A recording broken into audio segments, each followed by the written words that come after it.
तो जन्माष्टमी वैसे तो पूरे भारतवर्ष विश्व में विख्यात है, लेकिन जहाँ तक इसका जनमानस से संबंध है वो द्वापर काल में कृष्ण का जन्म जैसे कि लोगों को पता ही है कि मथुरा में हुआ और कंस के कारागृह में हुआ, और माता पिता जिनके जेल में हो और वहाँ पर भगवान का जन्म हो, और आने वाली पीढ़ियों के लिए एक संकेत है कि बिना माँ बाप के उस आश्रय से रहित उस व्यक्ति ने किस प्रकार से योग माया के द्वारा धरती पर गोकुल में जाकर अपने जीवन को कैसे जिया, बचपन यौवन और उन पौगंड अवस्था से निकलते हुए अपने माँ बाप को कंस की कारागृह से निकाल कर उसके बाद जितने सामाजिक काम किए और बहुत बड़े धार्मिक कार्य किए, यहाँ तक के कुरुक्षेत्र के मैदान में उनका गीता का उपदेश पूर्ण समाज के लिए आज भी एक उदाहरणीय बहुत बड़ा संदेश है, बहुत बड़ा एक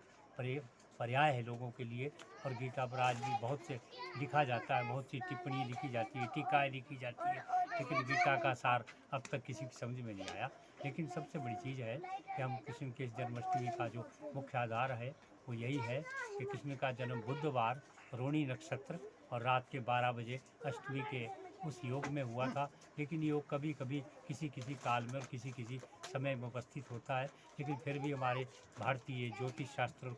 कर्मकांड के अनुसार बुधवार को रात्रि काल में अगर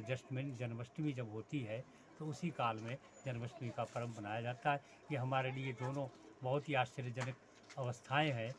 त्रेता युग में राम का जन्म दिन में 12 बजे और कृष्ण का जन्म द्वापर काल में कृष्ण पक्ष में रात को। इसीलिए सूर्य को सूर्यवंशी कहा जाता है और कृष्ण को चंद्रवंशी कहा जाता है। ये इसका मूल आधार है, क्योंकि रात को कृष्ण का जन्म होने से कृष्ण पक्ष और शुक्ल पक्ष में राम का जन्म होने से शुक्ल पक्ष जैसी व्यवस्थाएं हमारे शास्त्र में ज्योतिष में बनी, जिसका हमारे जनमानस पर आज भी पूरा प्रभाव है। मैं इन छोटी सी बातों को लेकर ज़्यादा न कहते हुए यही कहता हूँ, कृष्ण के कार्यों को, कृष्ण की नीतियों को, कृष्ण के संदेशों को, उनकी शिक्षाओं को हमें अपने सभी भारतवासियों को, युवा पीढ़ी के सभी लोगों को उतारना चाहिए, जिससे हमारा भारतवर्ष फिर से एक सोने की चिड़िया और अध्यात्म की दृष्टि से विश्व गुरु बन सके। धन्यवाद।